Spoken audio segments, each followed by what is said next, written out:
am more convinced every day that if the church in America cares at all about stemming the tide of people leaving Christianity, we need to do a whole lot less shaming doubters and a whole lot more shepherding people through deconstruction and reconstruction.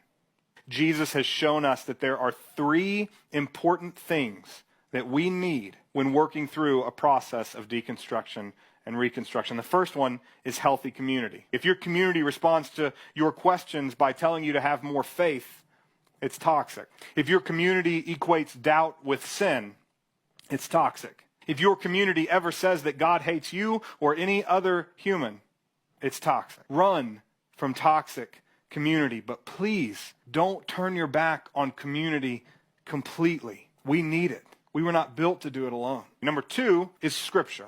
Now, a lot of folks want to throw away Scripture when they are deconstructing, and I totally understand why. I do. Through this process, we often realize the way in which the Bible has been perverted and used to oppress and marginalize people. But the answer is not throwing Scripture away. The answer is learning to read and understand it better. And then last is Jesus. Scripture teaches that the fullness of God has been revealed to us in Jesus. So that means if anything in our house of faith contradicts the words or works of Jesus, we must choose Jesus. Jesus must be the filter through which we decide whether to keep it or throw it away or replace it with something new. This process is difficult and it's often painful.